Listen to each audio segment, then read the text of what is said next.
హరే కృష్ణ భక్తులందరికీ ఈరోజు 6వ అధ్యాయాన్ని కంప్లీట్ చేద్దాము.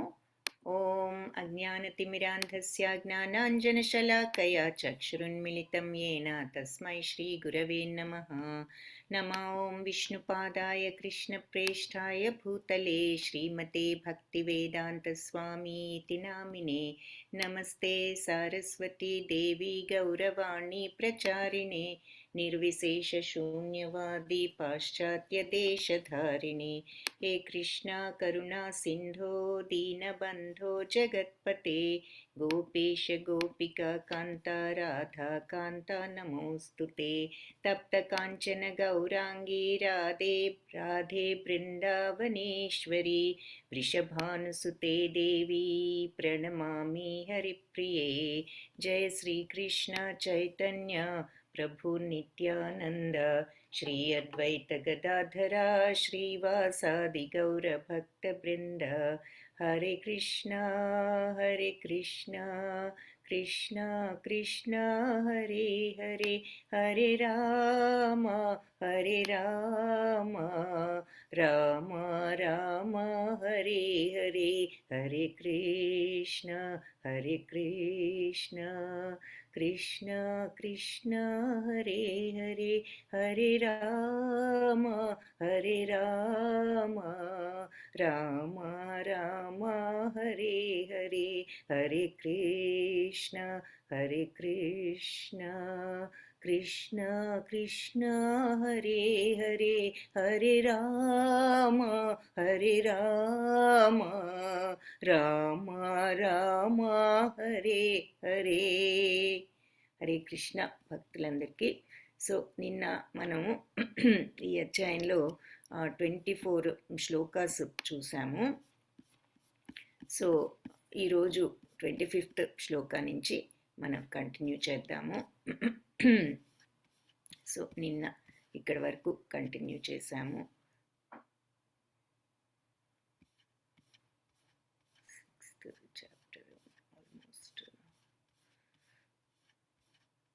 నిన్న 23rd శ్లోక వరకు ఫినిష్ చేసాం. సో ఈరోజు 24th శ్లోక నుంచి చూద్దాం. సో 24వ శ్లోకం. న నిశ్చయేన యోక్తవ్యో యోగో నిర్విణ్ణ చేతస. సో ఇప్పటి వరకు ఏం చూసాము అనేది ఒక్కసారి గనక మనం చూసుకున్నట్లయితే, ఇక్కడ నిన్న అష్టాంగ యోగం అనేది ఈ అధ్యాయం ఏమిటి? అష్టాంగ యోగ అధ్యాయం. ఇందులో మరి ఇప్పటి వరకు మనం ఈ ఫస్ట్ 24 శ్లోకాస్లో అసలు అష్టాంగ యోగం అంటే ఏమిటి, ఈ అష్టాంగ యోగంలో ఉన్న స్టెప్స్ ఏమిటి, ఇవన్నీ కూడా నిన్న మనం చూడటం జరిగింది. ఏది శమ దమ అంటే ఇంద్రియ నిగ్రహణ, మరి బయట ప్రవర్తన ఎలా ఉండాలి, ఆహారము నిద్ర ఇవన్నీ మనం ఎలా కంట్రోల్ చేసుకోవాలి, తినేది ఎలా కంట్రోల్ చేసుకోవాలి, నిద్ర ఎలా కంట్రోల్ చేసుకోవాలి, ఆ తర్వాత ఒక ఆసనం అనేది ఏ విధంగా మనం ఏర్పరచుకోవాలి, ఇవన్నీ కూడా మనం నిన్నటి చాప్టర్లో చూడటం జరిగింది. సో ఇక్కడ ఈ తర్వాత నియమ ఆసనం చూసాం, ప్రాణాయామం బ్రెత్ కంట్రోలు, ఆ తర్వాత ప్రత్యాహారం అంటే ఇంద్రియాలను కంట్రోల్ చేసుకోవటం, ఆ తర్వాత ఇది చూపిస్తాను. సో మీకు క్లియర్గా మళ్ళీ గుర్తుంటుంది ఇదంతా. సో ఇక్కడ ఇది ఆహారం, మరి యమ అంటే ఎక్స్టర్నల్ డిసిప్లిన్, ఇంటర్నల్ డిసిప్లిన్ అంటే మరి మనస్సును కంట్రోల్ చేసుకోవటం, ఆహారం ఇవన్నీ కంట్రోల్ చేసుకోవటం, నిద్ర కంట్రోల్ చేసుకోవటం, ఒక ఆసనం మీద సరి అయిన ఆసనం, గడ్డి పరుచుకుని జింక చర్మం మీద కూర్చోవటం, మరి ఎత్తుగా మరి కిందికి ఉండకుండా ఉండాలని, ఆ తర్వాత ఒక నియమబద్ధంగా ఊపిరి తీసుకోవటం, ఇంద్రియాలను నియంత్రించుకోవటం, తద్వారా ఈ ధారణ శక్తి అంటే మనస్సులోని ఆలోచనలను అరికట్టి మనం దాని మీద, భగవంతుడి మీద, మన ఆత్మ మీద ఫోకస్ చేయటం, ఆ రకంగా ఆ ధ్యానంలోకి వెళ్ళగలగటం, అప్పుడు మనము ఆ సమాధి స్థితిలోకి వెళ్ళగలగటం అనేది చూస్తాము. సో యోగి యుంజీత అది చూసాం. ఇవన్నీ కూడా మనం నిన్న ఈ శ్లోకాల్లో. అంతకుముందు ఫస్ట్ శ్లోకాస్లో మరి చెప్తారు, కర్మఫలాన్ని ఆశ్రయించకుండా ఎవరైతే కర్మలు చేస్తారో వాళ్ళు నిజమైన యోగులు, సన్యాసులు అంటూ చెప్తూ ఆ తర్వాత ఈ అష్టాంగ యోగం గురించి. హరే కృష్ణ మాతాజీ. హరే కృష్ణ మాతాజీ. సమాధి స్థితికి వెళ్ళొచ్చా మాతాజీ? వెళ్ళగలరా? వెళ్తారు మాతాజీ, వెళ్ళిన వాళ్ళు ఉన్నారు. సో ఇప్పుడు మనకు ఎంతో మంది మరి ఇదివరకు రోజుల్లో ఇప్పుడు కూడా చాలా అరుదు, కానీ జరుగుతుంది. వెళ్తారు, భగవంతుడితో ఆ కనెక్షన్ వస్తుంది. మెడిటేషన్ లో కాన్షియస్ అంటే కాన్షియస్ లేకుండా వరకు వెళ్ళొచ్చు. కంప్లీట్ గా సమాధి స్థితి వరకు ఈ కాలంలో వెళ్తున్నారా ఎవరైనా వెళ్తున్నారంటే మనం చెప్పలేము, వెళ్ళే వాళ్ళు ఎక్కడున్నారో మనకు తెలీదు. కానీ ఉన్నారనే ఇదివరకు రోజుల్లో ఉన్నప్పుడు ఇప్పుడు కానీ చాలా అరుదు, ఎక్కడ పడితే అక్కడ కనిపిస్తారని కాదది. కానీ మరి హిమాలయాల్లో ఎంతో మంది ఈ యోగా చేసే వాళ్ళు ఉంటారు, వాళ్ళు ఈ కేవ్స్ లో ఉండి అసలు బయటికి కూడా రారని చెప్తూ ఉంటారు. సో అలాంటి వాళ్ళు వెళ్తూనే ఉండొచ్చు. మనకి స్వయంగా మనం చూడనంత మాత్రాన మనం ఎవరూ లేరు అని కూడా నిర్ధారణగా చెప్పలేము. ఇది జరిగింది ఇంతకుముందు, ఇప్పుడు కూడా జరుగుతుంది. జరిగితే అయితే అది ఎంతో రేర్గా జరుగుతుంది, కాబట్టి మనం నిత్యము చూడకపోవచ్చు, బట్ అలా వెళ్ళే వాళ్ళు ఉన్నారు. హరే కృష్ణ. హరే కృష్ణ.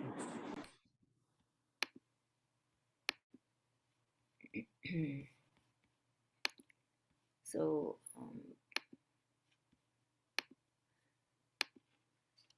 అంతవరకు నిన్న చూసాము. సో ఇప్పుడు అవన్నీ చెప్పిన తర్వాత నిన్న లాస్ట్లో మనం చూసింది ఏమిటి అంటే మరి ఈ సమాధి స్థితిలో పూర్ణత్వ స్థితి, మనిషి మనసు సమస్త మానసిక ఎలా ఉంటుంది అంటే సమస్త మానసిక కలాపాల నుంచి ఆ యోగాభ్యాసంతో నిరోధింపబడి ఉంటుంది. అంటే నో థాట్లెస్నెస్. థాట్స్ అనేవంతా భౌతిక సంబంధించింది. ఏది కూడా మరి మన మనసులో వస్తోంది అంటే we are still connected to the material world. ఈ భౌతిక ప్రపంచానికి కనెక్ట్ అయి ఉన్నాం, ఆధ్యాత్మిక ప్రపంచం వైపు లేవు మన ఆలోచనలు ఉన్నంత వరకు. సో శుద్ధమైన మనస్సుతో, అంటే మనస్సులో క్లీన్ మనస్సుతో ఆత్మను వీక్షింపగలగటం మరియు ఆత్మలోనే ఆనందాన్ని, సుఖాన్ని అనుభవించడం అనే విషయంలో మనిషి సమర్థతను బట్టి అలాంటి పూర్ణ స్థితిని నిర్ధారించవచ్చు. అలాంటి ఆనందమయ స్థితిలో పవిత్రమైన ఇంద్రియాల ద్వారా అనుభవానికి వచ్చే ఈ అపరిమిత ఆనందంలో మనిషి స్థితిని పొంది ఉంటాడు అని చెప్తున్నారు. ఆ విధంగా స్థితుడైన అతడు సత్యం నుంచి వైదొలకక దానికి మించిన వేరొక అధిక లాభం లేదని భావించును. అట్టి స్థితిలో నిలిచిన వాడు గొప్ప కష్టమునందైనను చలింపక ఉండును. భౌతిక సంపర్కముచే ఉత్పన్నమగు సమస్త దుఃఖముల నుండి వాస్తవమైన విముక్తి ఇది. అంటే మరి అంతే కదా, ఇది మనం ఈ భౌతిక అది కావాలి, ఇది కావాలి, బాధలు, ఆందోళనలు ఇవన్నీ కూడా ఎప్పుడు వస్తాయి? ఈ కోరికలు ఇవన్నీ మొదలైనప్పుడే వస్తాయి. మనం ఈ ఆనందంలో గనక ఏది మనకు అక్కర్లేదు అనేటటువంటి మనకు ఆ స్థితిలో ఇంకా ఏ కోరికలు ఉండని స్థితిలో ఆ భగవత్ తత్వాన్ని తెలుసుకున్న ఆనందంలో నిమగ్నమై ఉన్నప్పుడు ఇక ఇటువంటి దుఃఖాలన్నిటి నుంచి కూడా మనకి విముక్తి వస్తుంది అన్న మాటకు అర్థం అదనమాట. సో నెక్స్ట్ శ్లోక అంటే ఆ స్థితిలో ఉన్న వాళ్ళు ఏమిటి, ఆ స్థితి ఏమిటి, ఎలా ఉంటారు, ఆనందం అని ఉన్నప్పుడు ఏ ఎక్స్పెక్టేషన్స్ ఇక ఏది అక్కర్లేదు. ఆనందం ముందు ఈ భౌతిక సంబంధించినటువంటి ఆనందాలు, కోరికలు ఏమాత్రం కూడా మనకు సమం కాదు, ఆ ఆనందానికి సరితూగవు అని చెప్తున్నారు. न निश्चयेन योक्तव्यो योगो निर्विण्ण चेतसा संकल्प प्रभवान् कामां त्यक्त्या सर्वान् शेषतः मनसैवेन्द्रियग्रामं विनियम्य समन्ततः.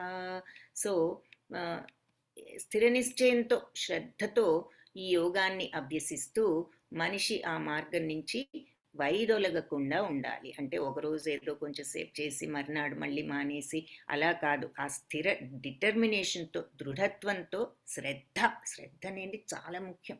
శ్రద్ధ అనేది ఉండాలి.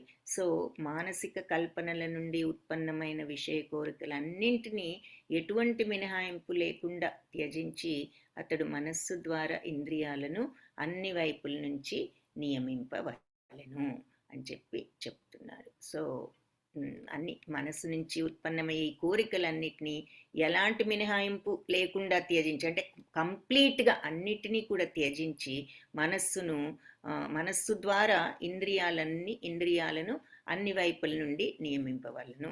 ఆ రకంగా కోరికలు, థాట్స్ అన్నీ కూడా స్టాప్ చేసి ఇంద్రియాలను నియంత్రించాలి, కంట్రోల్లో ఉంచాలి అని చెప్తున్నారు.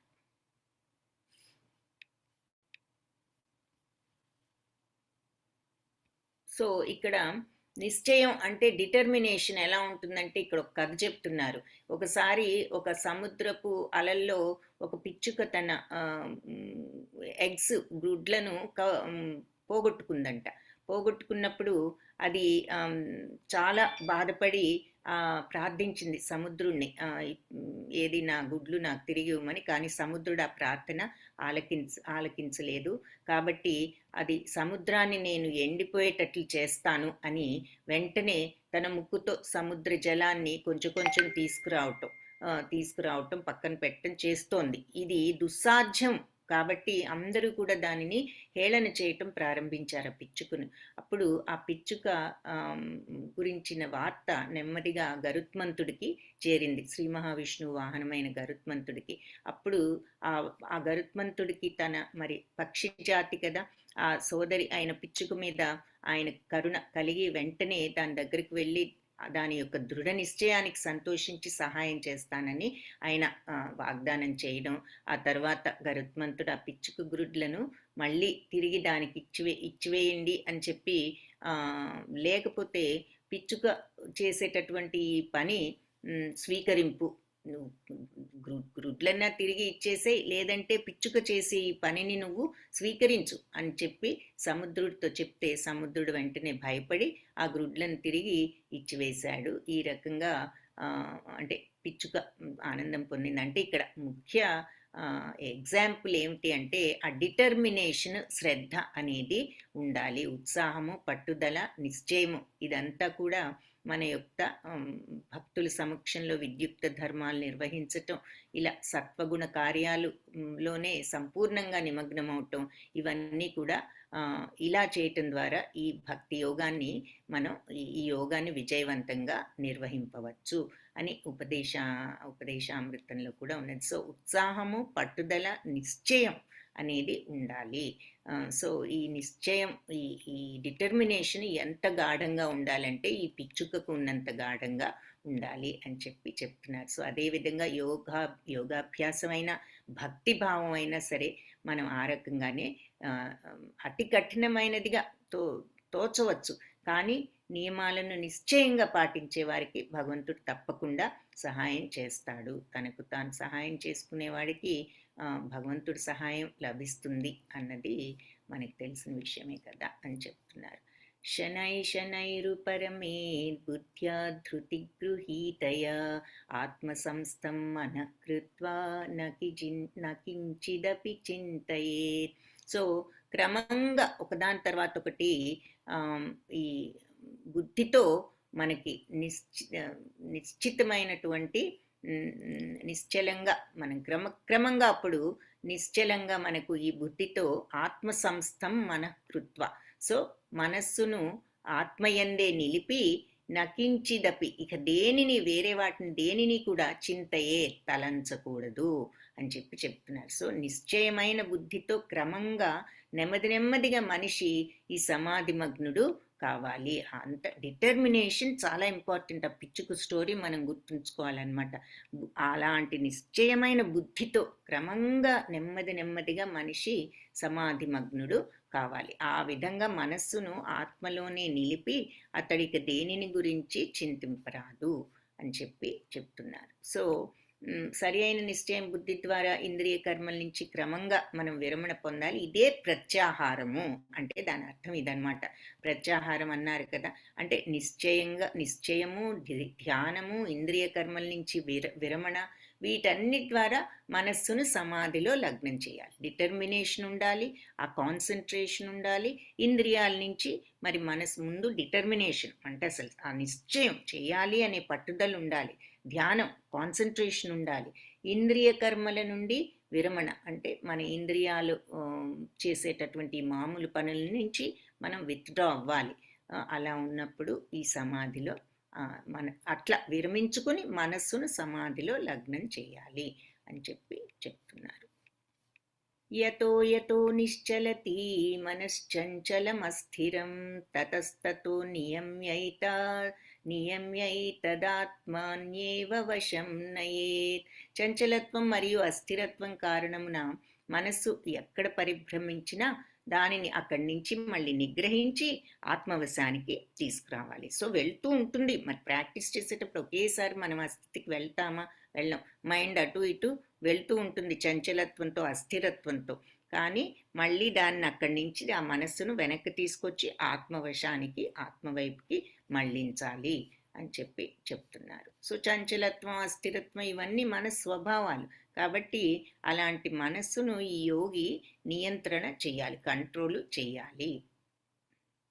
అంతేగాని మనస్సును మనల్ని కంట్రోల్ చేసేటట్టు చేయకూడదు. మనమే మనస్సును కంట్రోల్ చేసేటట్టు యోగి చెయ్యాలి అని చెప్తున్నారు. సో మనస్సుని ఎవరైతే కంట్రోల్ చేసుకుంటారో వాళ్ళని గోస్వామి లేకపోతే స్వామి అని అంటారనమాట. సో అందుకే మీరు గోస్వామి అని కొంతమందికి చెప్తూ ఉంటాం. వాళ్ళంతా మనస్సు నియంత్రించుకున్న మహానుభావులు. అలా కాకుండా మనస్సు చేతే అంటే మనస్సే మనల్ని కంట్రోల్ చేసినప్పుడు వాళ్ళని గోదాసుడు లేకపోతే ఇంద్రియ దాసుడు అని పిలుస్తారు. అంటే ఇంద్రియాలకు దాసులం అయిపోయాము అని అర్థం అనమాట. కాబట్టి దివ్యానంద భావనలో ఈ ఇంద్రియాలు హృషికేశుని సేవయందు నియుక్తమై ఉండును. అంటే భగవంతుని మీద ఉంటుంది ఆ దివ్య భావనలో. అలా పవిత్రమైన ఇంద్రియాలతో భగవంతుడిని సేవించటమే అలా ఆ విధంగా పవిత్రమైన ఇంద్రియాలతో అంటే వేరే వ్యామోహాలు లేకుండా, ఈ భౌతిక ప్రపంచ కల్మషాలు లేకుండా, కోరికలు అలాంటి పవిత్రమైన ఇంద్రియాలతో భక్తిభావంతో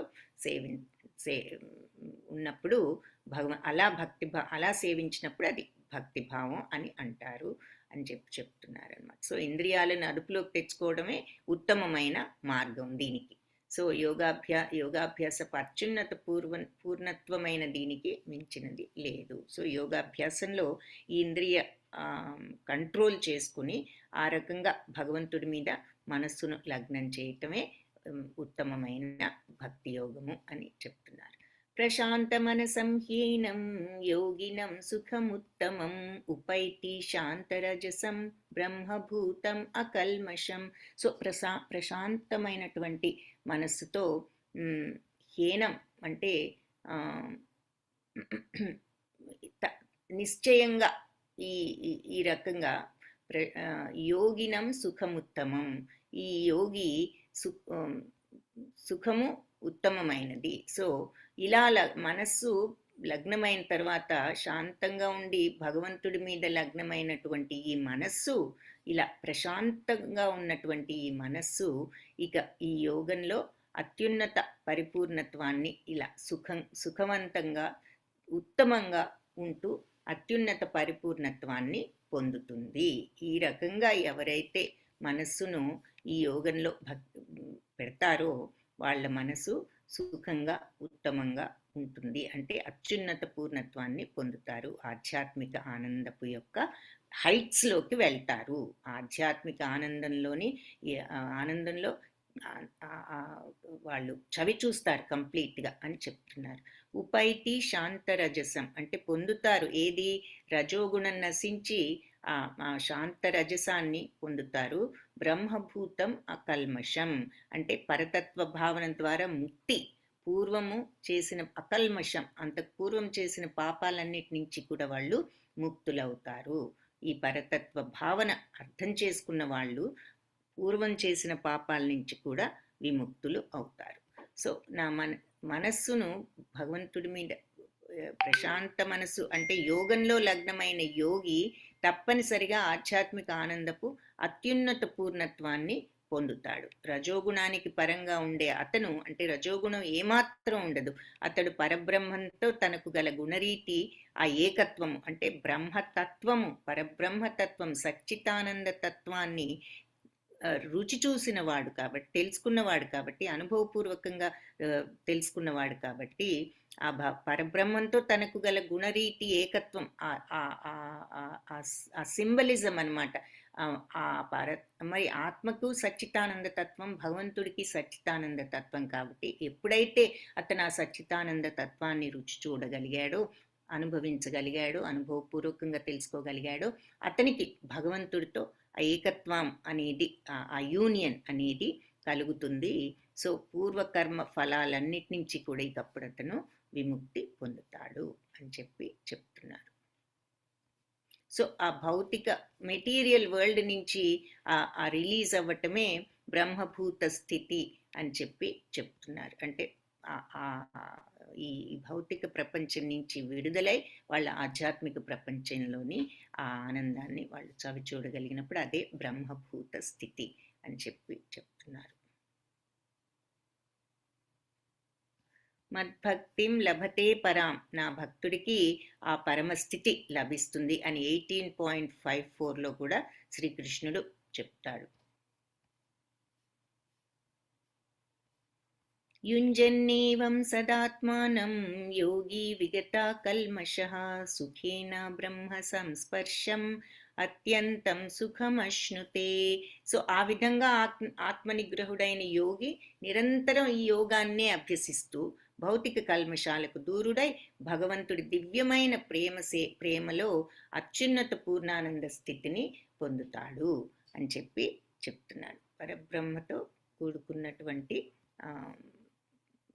ఎప్పుడు కూడా భగవంతుడి యొక్క సాన్నిధ్యంలో ఉంటాడు కాబట్టి ఆయన అత్యున్నత సౌఖ్యాన్ని పొందుతాడు. పూర్ణానంద స్థితి, సౌఖ్యం అంటే ఏదో మన భౌతిక సుఖాలు కాదు, ఆ పూర్ణ ఆనందం, కంప్లీట్ ఆనందం. ఇక ఆ బ్లిస్ తప్ప ఇంకా ఏది కూడా మనల్ని బాధపెట్టే స్థితి కానీ కలవరపెట్టే స్థితి కాని స్థితి అది ఆ ఆనందం. సర్వభూతస్థమాత్మానం సర్వభూతాని చాత్మని ఈక్షతే యోగయుక్తాత్మా సర్వత్ర సమదర్శనః. సో సర్వభూతస్థం, సర్వజీవులయందు ఉన్నవాడిగా ఆత్మను ఆత్మానం ఆత్మ అంటే పరమాత్మ సర్వభూతాని చ ఆత్మాని, సర్వ ప్రాణులను కూడా ఈక్షతే యోగయుక్తాత్మ అంటే చూస్తాడు. ఈ యోగంలో యుక్తుడై ఉన్నవాడు సర్వత్రా అంతటా కూడా సమదర్శన, సమంగా చూస్తాడు. సో నిజమైన యోగి నన్ను సర్వజీవుల యందు మరియు సర్వజీవులను నా యందును కాంచును. సో ఈ యోగి మనస్తత్వం ఎలా ఆ టైంలో ఇంకా ఎలా ఉంటారంటే వాళ్ళు అన్ని జీవుల యందు మరియు నన్ను భగవంతుణ్ణి అందరిలోనూ చూడటం, అందరిలోనూ భగవంతుణ్ణి చూడటం అంటే నాలో ఉన్న ఆత్మ పరమాత్మ, అందరిలో ఉన్న పరమాత్మ ఒక్కరే అనేటటువంటి విషయాన్ని వాళ్ళు క్లియర్గా ఎక్స్పీరియన్స్ చేస్తారు. అర్థం అవటం కాదు, థియరిటికల్గా వాళ్ళు ఎక్స్పీరియన్స్ చేస్తారు. ఆత్మదర్శి అయి అలాంటి వాడు భగవంతుడైన నన్ను నిక్కము ఆ యోగయుక్తాత్ముడై అతను సర్వత్రా సమంగా చూస్తాడు, అంతటా కూడా అతడు అందరినీ సమంగా చూడగలడు అని చెప్తున్నారు. సో ఆ స్థితికి వచ్చినప్పుడు ఆ అందరిలో ఉన్న ఆత్మ పరమాత్మ ఒక్కరే అనేటటువంటి ఆ భావం వచ్చి నీనా అనే భేదభావం లేకుండా సంపూర్ణ ప్రేమ అనేది వస్తుంది. అందరినీ సమంగా ఎప్పుడు చూస్తాం, అందరూ ఒక్కటే, నా వాళ్లే, అందరూ ఒక్కటే అనేటటువంటి ఆ భావనతో అతను అందరినీ కూడా సమంగా చూస్తాడు. యో మాం పశ్యతి సర్వత్ర సర్వం చ మయి పశ్యతి తస్యాహం న ప్రణశ్యామి సచ మే న ప్రణశ్యతి. సో అతను నన్ను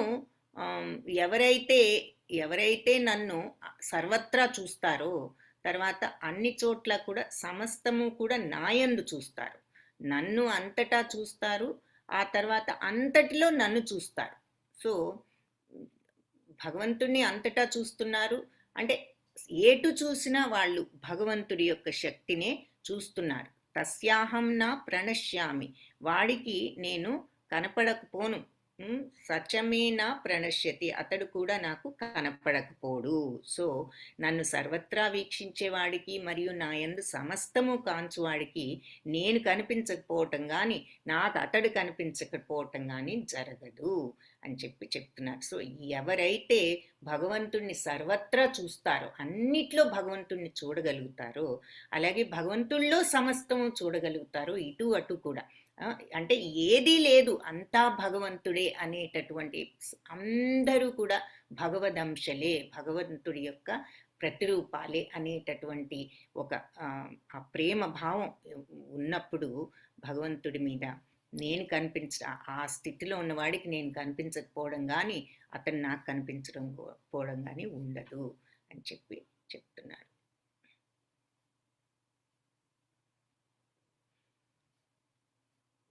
అంటే భగవంతుడి యందు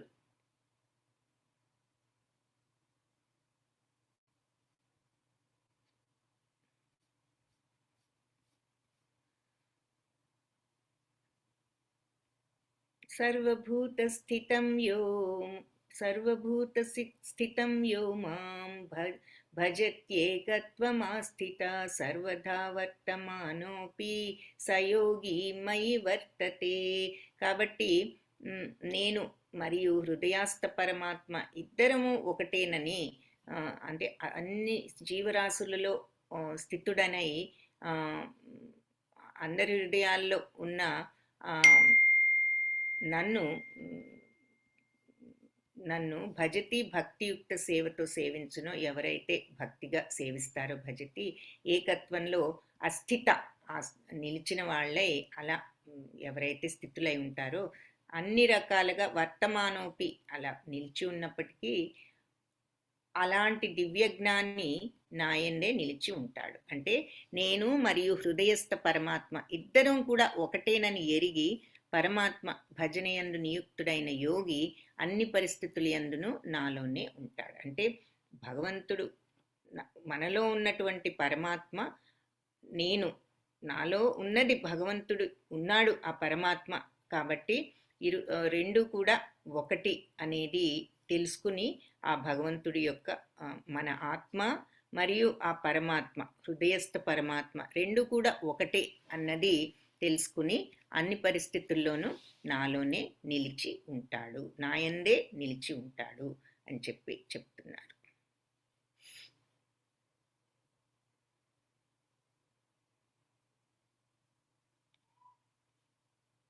కాబట్టి భగవంతుడే అందరి హృదయాల్లో నిలిచి ఉన్నాడు. ఆ విషయాన్ని వాళ్ళు అర్థం చేసుకుంటే అది అత్యున్నత సమాధి స్థితి లాంటిది ఆ భక్తి అని చెప్తున్నారు.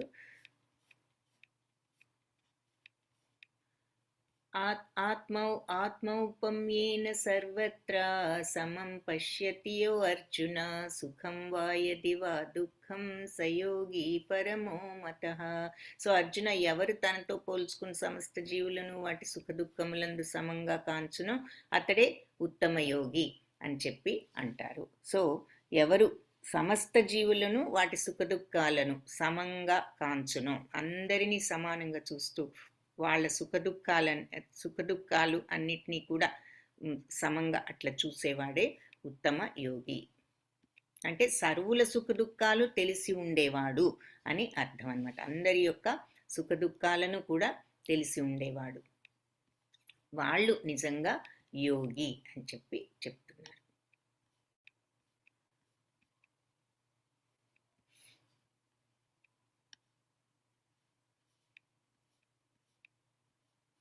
అంటే అందరూ కూడా భగవంతుడి క్రియేషనే అనేటటువంటి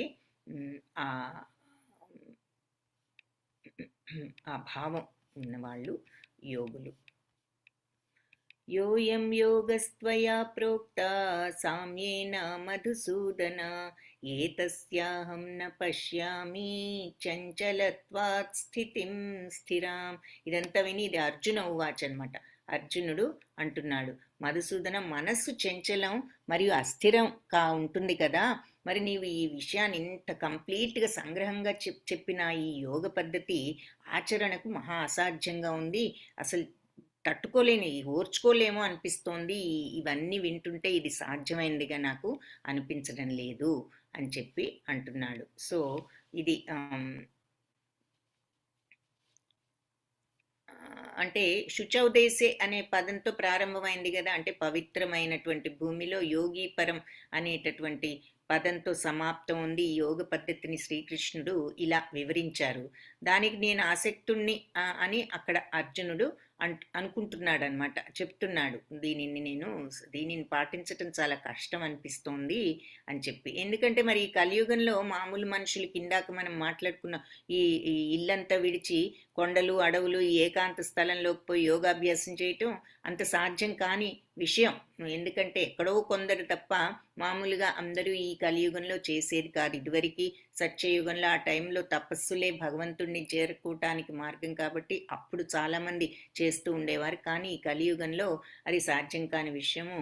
అది చిన్న ఈ తీవ్ర సంఘర్షణ ఈ ఈ యుగ లక్షణం అన్నమాట, మన కలియుగ లక్షణం. ఈ స్వల్ప జీవితం కోసం ఒకటే సంఘర్షణ పడటమే ఈ కలియుగ లక్షణం.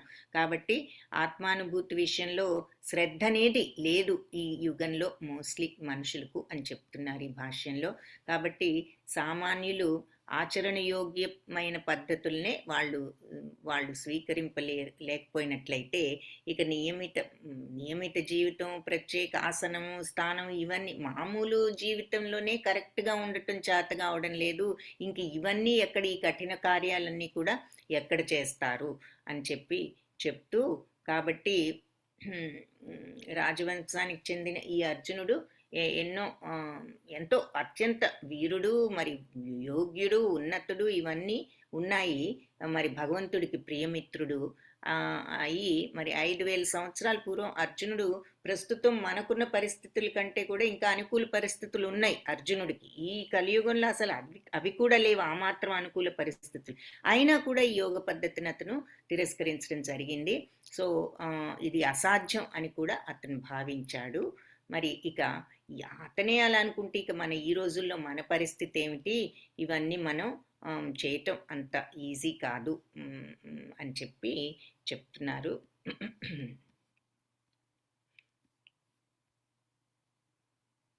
అంటే ప్రయత్నించినా కూడా కృతార్థులు అవ్వటం చాలా కష్టం. కాబట్టి ఇది అంత ఈజీ పద్ధతి కాదు అని అర్జునుడు అన్న విషయాన్ని ఈ భాష్యంలో వివరిస్తున్నారు.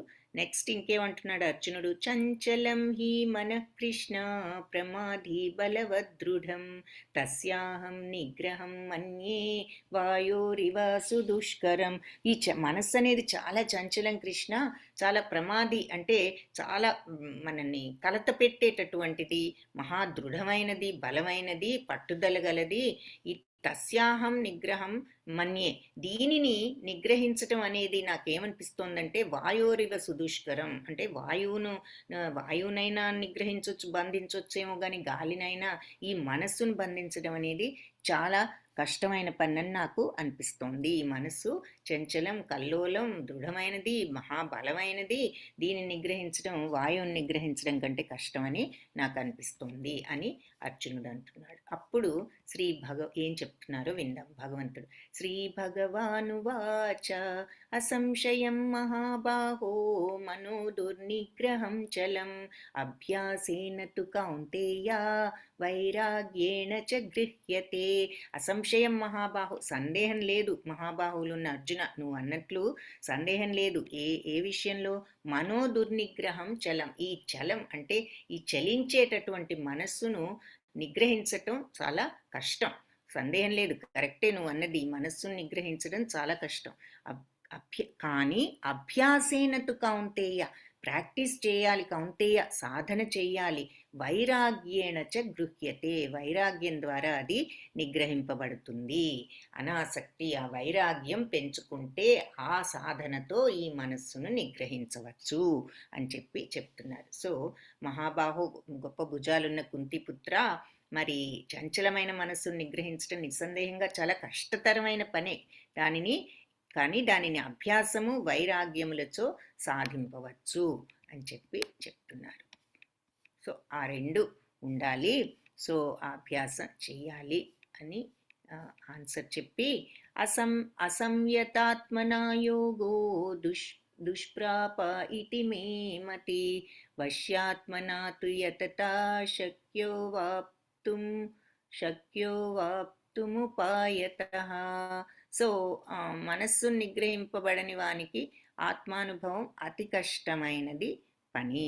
ఎవరైతే మనస్సును నిగ్రహించలేరో వాళ్ళ ఆత్మానుభవం వాళ్ళకి కుదరదు.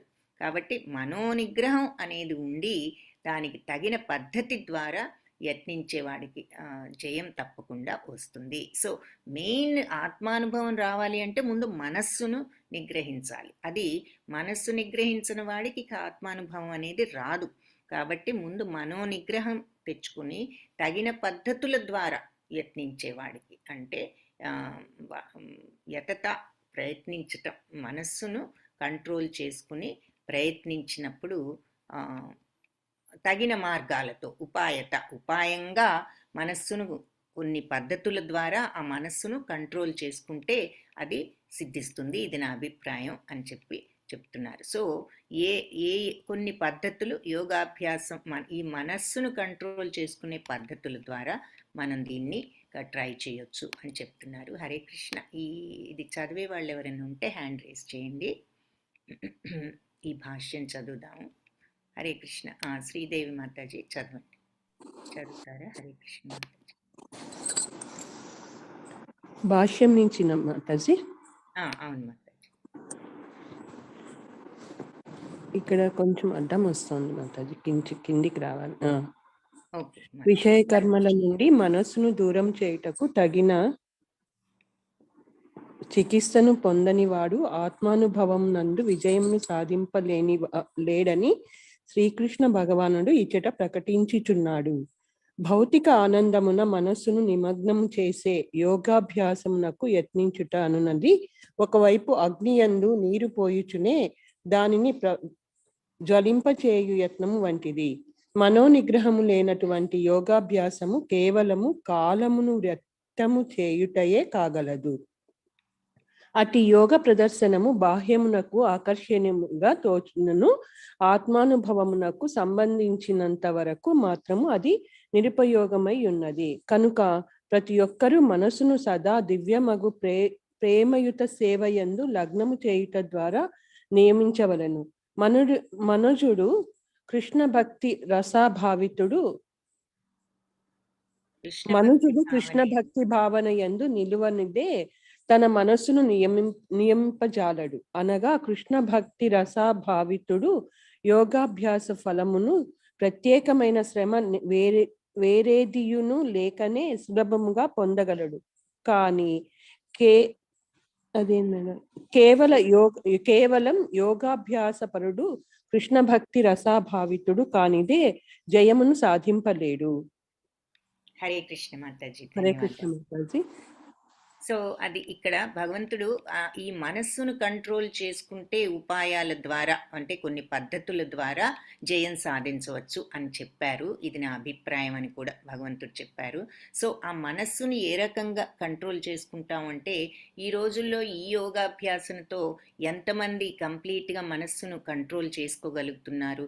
సో భాష్యంలో ఏం చెప్తున్నారు అంటే అది ఆ మనోనిగ్రహం అనేది ఎలా తెచ్చుకోవాలి అంటే ఆ భక్తి భావంతో తెచ్చుకోవాలి. కేవలం ఈ యోగాభ్యాసం అది ఇది అని కూర్చున్నా కూడా మనకు కంప్లీట్ కాన్సన్ట్రేషన్ అనేది ఆ భక్తి భావం ఉన్నప్పుడే వస్తుంది. కాబట్టి కేవలం ఒట్టి యోగాభ్యాస పరుడు భక్తి భావం లేనిదే జయాన్ని సాధించలేరు అని చెప్పి భాష్యంలో ఇక్కడ చెప్తున్నారు. సో భగవంతుడు చెప్పింది ఏమిటి అంటే ఆ మనస్సును కంట్రోల్ చేసుకున్నప్పుడు మనకు దాన్ని అది సిద్ధిస్తుంది, జయం తప్పకుండా అన్నారు. ఆ మనస్సు అనేది ఆ భక్తి భావం ఉన్నప్పుడు కంట్రోల్ చేసుకోవచ్చు అని చెప్తున్నారు. సో భగవన్ నామంతో మనం క్రమేణా ఆ మైండ్ నుండి కంట్రోల్ చేసుకోవటానికి ప్రయత్నించవచ్చు. భగవన్నామ జపంతో, ఇలాంటి ప్రాక్టీసెస్తో. అర్జున ఉవాచ. ఇదంతా విన్నాక అర్జునుడు అంటున్నాడు, అయతి శ్రద్ధయోపేతో యోగాచ్చలిత మానస అప్రాప్య యోగ సంసిద్ధిం కాం గతిం కృష్ణ గచ్చతి. సో అయతి శ్రద్ధయాపేతో, సో ఈ ఎంతో శ్రద్ధతో జయం సాధించలేనటువంటి యోగులు కొందరు ఉంటారు కదా, వాళ్ళు ఈ చలిత మానస అంటే మనసు ఎక్కడో చలించి ఈ యోగంలో అప్రాప్య యోగ సంసిద్ధం, వాళ్ళకి యోగం సంసిద్ధత అప్రాప్యం పొందలేకపోతారు. కాం గతిం కృష్ణ గచ్చతి, అప్పుడు వాళ్ళ యొక్క ఎలాంటి గమ్యం వాళ్లకు వస్తుంది, పొందుతారు కృష్ణ వాళ్ళు అని చెప్పి అడుగుతున్నాడు. సో ఒకవేళ ముందుగా చాలా శ్రద్ధతో వాళ్ళు ఈ ఆత్మానుభవ పద్ధతిని వాళ్ళు అనుసరిస్తారు, కానీ తర్వాత ఎక్కడో ఈ భౌతిక ప్రపంచపు ప్రలోభాల కారణంతో వాళ్ళ మధ్యలో చలిత మానసులయ్యి వాళ్ళు దీనిని వదిలిపెట్టేస్తే ఆ యోగంలో వాళ్లకు పరిపూర్ణత ఆ రకంగా రాదు కదా, అలాంటి విఫలయోగి గమ్యం ఏమిటి అని చెప్పి అర్జునుడు అడుగుతున్నాడు. సో అంటే ఒక్కొక్కసారి అలా అయ్యే ఛాన్స్ కూడా ఉంది, కాబట్టి అలా అయితే ఏమవుతుంది, కచ్చిన్నో భయ విభ్రష్ట చిన్న భ్రమివ నశ్యతి అప్రతిష్టో మహాబాహో విమూఢో బ్రహ్మణ పది. సో ఇంకా అడుగుతున్నాడు అర్జునుడు, మహాబాహువులున్న ఈసారి కృష్ణుని మహాబాహు అని సంబోధిస్తున్నాడు అర్జునుడు.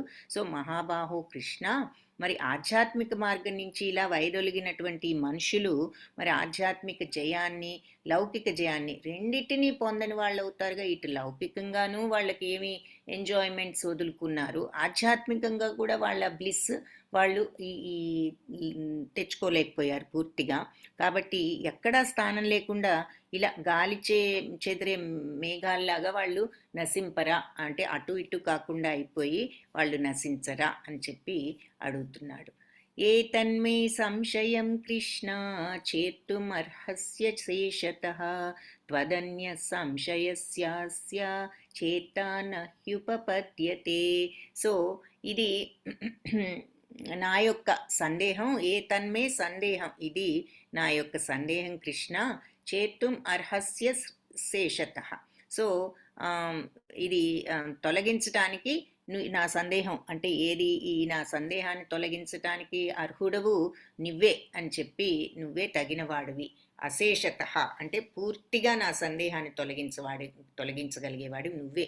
త్వదన్య సంశయస్యాస్య, కాబట్టి నువ్వు ఈ సంశయాన్ని చేతానహ్యుపపద్యతే, ఈ సందేహాన్ని తొలగించేవాడివి ఇంకెవరూ నాకు వేరే కనిపించటం లేదు. ఈ నా సందేహాన్ని సంపూర్ణంగా తొలగించమని నిన్ను కోరుకుంటున్నాను, ఎందుకంటే నువ్వు తప్పికి ఈ సందేహాన్ని తొలగించేవారు నివారించేవారు ఎవ్వరూ లేరు అని చెప్పి అర్జునుడు అడుగుతున్నాడు. అర్జునుడికి తెలుసు ఆయన శ్రీకృష్ణుడు చెప్పలేకపోతే ఇంకెవరు కూడా తన డౌట్ క్లియర్ చేయలేరు అని.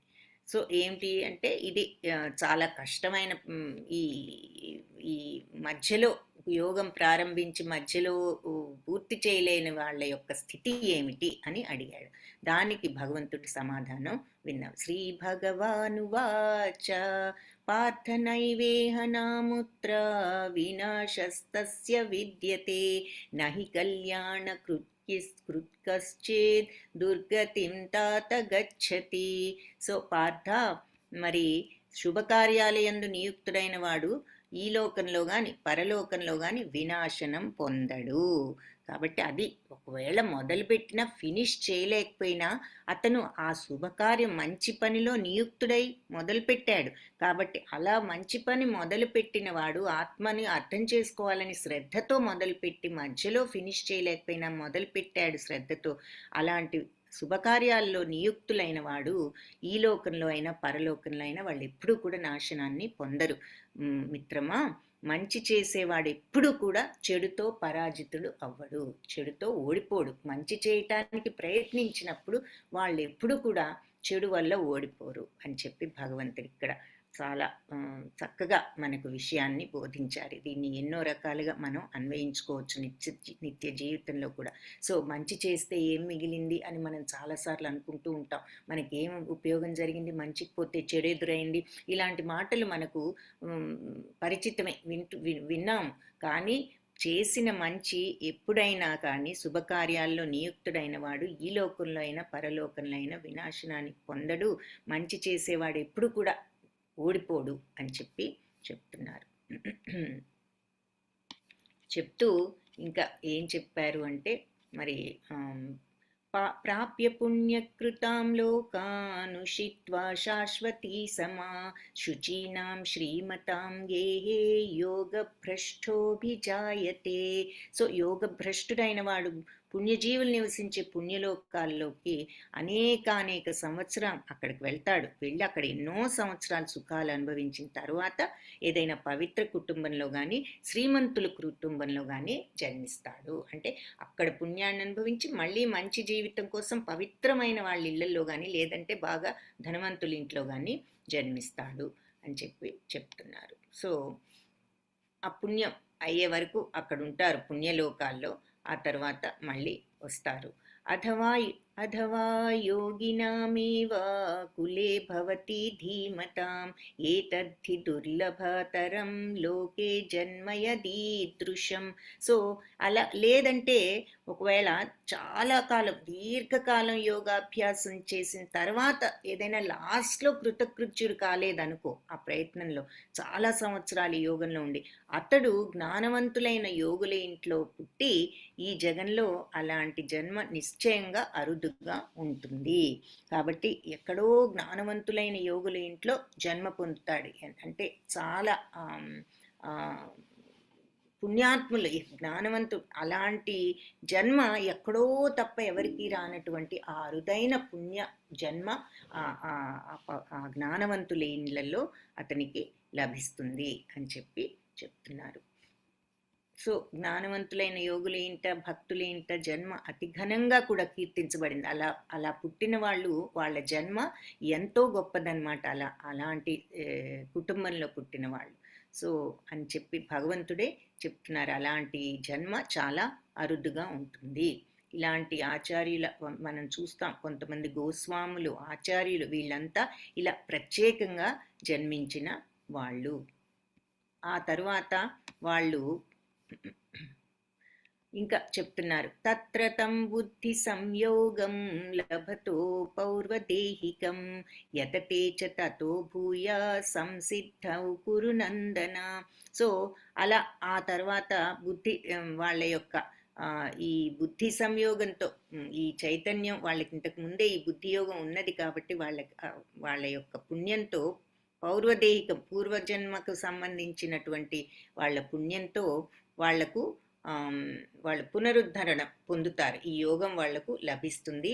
యతతేచ తతో భూయ అంటే ప్రయత్నిస్తూ కూడా ఆ తర్వాత వాళ్ళు తిరిగి సంసిద్ధౌ కురునందన, సంపూర్ణత్వం కోసం ప్రయత్నిస్తారు. అలాంటి అంటే ఏమిటంటే కురునందన జన్మను పొందిన తర్వాత, అంటే వాళ్ళు ఇలాంటి కుటుంబంలో ఎక్కడో పుణ్యాత్ముల కుటుంబంలో జ్ఞానవంతుల ఇళ్లలో పుడతారని చెప్పారు కదా, అలాంటి జన్మ పొందిన తర్వాత ఏం చేస్తారట, గత జన్మ దివ్య చైతన్యాన్ని పునరుద్ధరించుకుని వాళ్ళు పూర్ణ విజయాన్ని సాధించడానికి మళ్ళీ ప్రయత్నం చేస్తారు. వాళ్ళకి ఆ పుణ్యంతో వాళ్ళకి ఆ దివ్య చైతన్యం అంతా కూడా మళ్ళీ తిరిగి వస్తుంది, తెచ్చుకుని వాళ్ళు. అందుకే మనం గొప్ప వాళ్ళు చిన్నప్పటి నుంచే వాళ్లకు ఈ శక్తి ఇవి ఉండటం మనం చూస్తూ ఉంటాం. అది వాళ్ళు తిరిగి పూర్ణ విజయాన్ని, కంప్లీట్ సక్సెస్ అవ్వటానికి వాళ్ళు తిరిగి మళ్ళీ ఈ జన్మలో ప్రయత్నం చేస్తారు అని చెప్తున్నారు.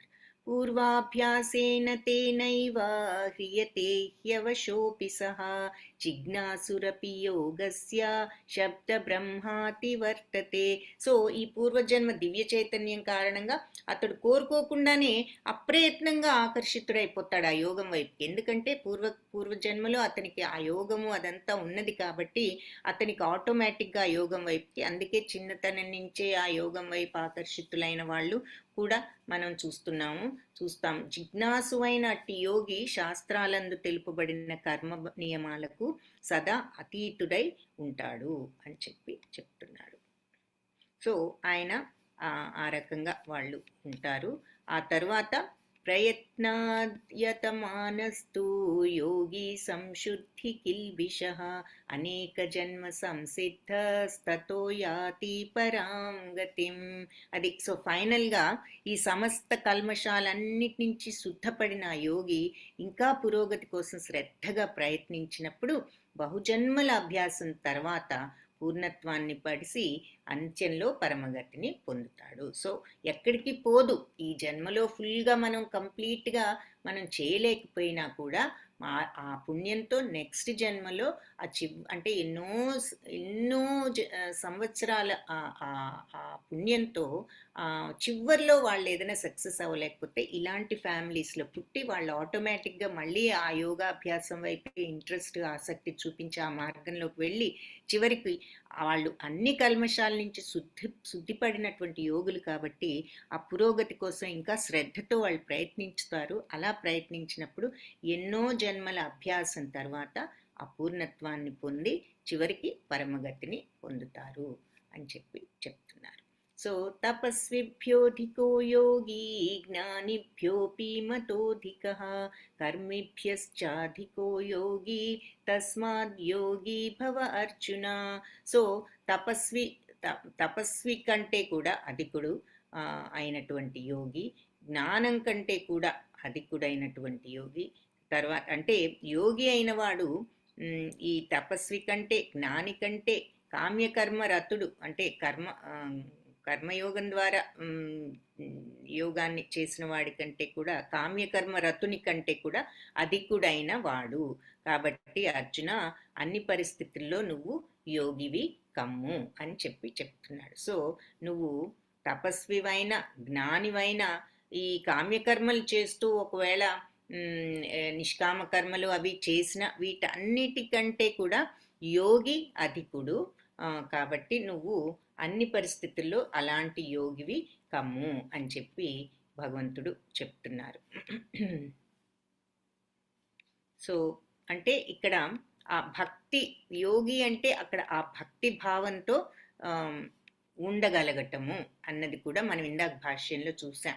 సో ఆ భక్తి భావంతో భగవంతుడి భావంతో ఉన్నప్పుడే అది భక్తి యోగం అని చెప్తారు. కాబట్టి నెక్స్ట్ శ్లోకంలో వివరిస్తారనమాట ఆ విషయాన్ని.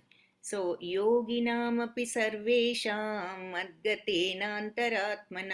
మరి నెక్స్ట్ నుంచి మనకి భక్తి యోగం స్టార్ట్ అవుతుంది 7th నుంచి. సో దానికి ఇక్కడ పునాది స్టార్ట్ చేస్తున్నారనమాట భగవంతుడు. ఈ అష్టాంగ యోగం అంతా వివరించేది చాలా కష్టం, చేయలేము ఈ రోజుల్లో, అందులో కలియుగంలో చేయడం ఇంకా కష్టం, అది చాలా అన్నదంతా తెలుసుకుని సరే అలా ఫెయిల్ అయిన వాళ్ళు ఉంటారు. కానీ ఫెయిల్ అయిన నష్టం లేదు, వాళ్ళు ఎప్పటికీ ఆ పరిపూర్ణత స్థితి తప్పనిసరిగా పొందుతారు, అది చూసాం.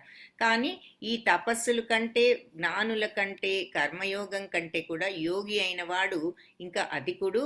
కాబట్టి నువ్వు అన్ని పరిస్థితుల్లో యోగివవ్వు అని చెప్పారు. ఇంకా ఇక్కడ ఏం చెప్తున్నారు? యోగినామపి సర్వేషాం మద్గతేనాంతరాత్మన శ్రద్ధావాన్ భజతే యో మాం సమే యుక్తా తమో మతః. శ్రద్ధావాన్ భజతే యో మాం సమే యుక్తతమో మతః. సో యోగులందరిలోకి సర్వేషాం అన్ని రకములైనటువంటి యోగులందరిలో మద్గతేనాంతరాత్మన ఎప్పుడూ నన్నే తలుస్తూ నన్నే పరమగతిగా తలిచేవాడు. శ్రద్ధావాన్ భజతేయో ఎవరైతే శ్రద్ధగా భజిస్తూ మాం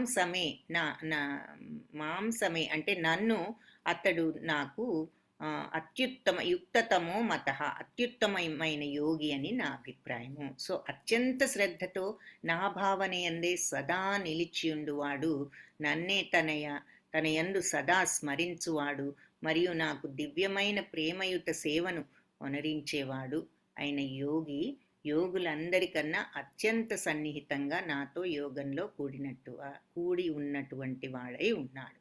సర్వులలో అతడే అత్యున్నతుడు అని నా అభిప్రాయము అని చెప్తున్నారు. సో ఎవరైతే శ్రద్ధతో నన్ను సదా స్మరించుతూ నన్ను పూజించుతూ ఉంటారో వాళ్ళు. పూజించుతూ అంటే ఎప్పుడు భగవంతుడి ముందు కూర్చుని పూజించమని అర్థం కాదు. ఆ శ్రద్ధావాన్ సంపూర్ణ శ్రద్ధతో భగవంతుని మీద ఆ ప్రేమతో నిత్యము భగవంతుణ్ణి మనసులో ప్రతిష్ఠించుకున్న వాళ్ళు అని చెప్పి అర్థం. సో వాళ్ళు యోగిలందరిలో అత్యున్నతులు అని నా అభిప్రాయము. సో భజతే శ్రద్ధావాన్ భజతే మాం. భజతే అన్న పదం ముఖ్యం. భజ అంటే భజ్ అనే ధాతువు నుంచి పుట్టింది భజతే అనే పదం. దాని అంటే ఇంగ్లీష్లో వర్షిప్ అనే పదాన్ని భజ్ అనే దాన్ని దాని భావనలో ఉపయోగించలేం. వర్షిప్ అనేది అని అంటున్నారు. అంటే పూజించటం లేదా ఉత్తముడైన వాడి గౌరవ మర్యాదలను చూపించటం అనే భావం ఆంగ్ల పదంలో సూచిస్తారు వర్షిప్ అనే మాటకి. కానీ శ్రద్ధ ప్రేమతో చేసేటటువంటి సేవ కేవలం భగవంతుడికే ఉద్దేశింపబడినది. ఆ వర్షిప్ అనేది వేరే వాళ్ళకు కూడా చూపించవచ్చు ఇంగ్లీష్ పదంలో. కానీ భజ్ అంటే అది కేవలం భగవంతుడి మీద శ్రద్ధతో ప్రేమతో చేసేదే ఆ భజతే అన్న మాటకు అర్థం. గౌరవనీయుడైన వ్యక్తిని ఏదైనా దేవతను పూజింపనప్పుడు మనిషిని అమర్యాదపరుడు అని అంటారు. ఎవరైనా గౌరవించవలసిన వాళ్ళని గౌరవించకపోతే. కానీ భగవంతుడిని గురించి భగవంతుడి సేవను కనుక మనం భగవంతుడి మీద భక్తి లేకపోతే ఇక వాళ్ళు భ్రష్టులే అని చెప్పి చెప్తున్నారు అన్నమాట ఇక్కడ.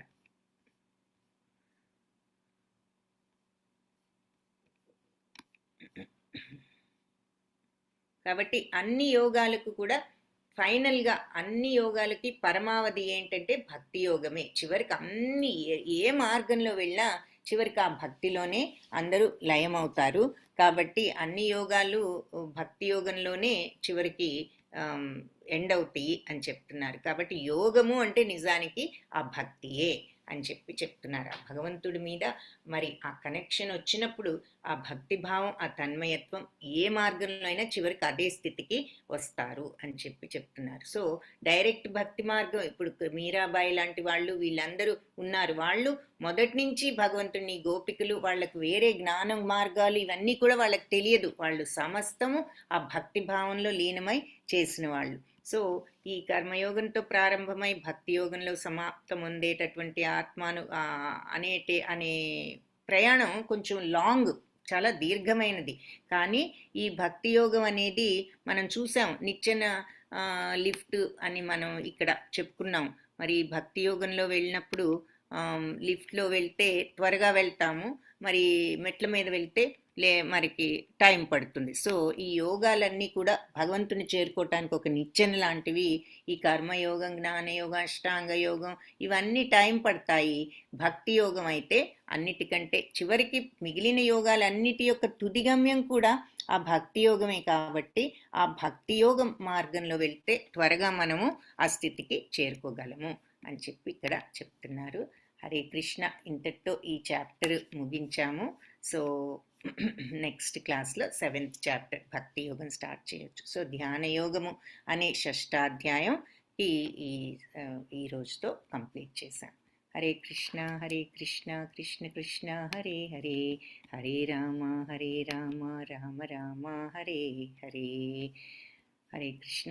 భక్తులందరికీ వాంఛాకల్పతరుభ్యశ్చ కృపా సింధుభ్య ఏవ చ పతితానాం పావనేభ్యో వైష్ణవేభ్యో నమో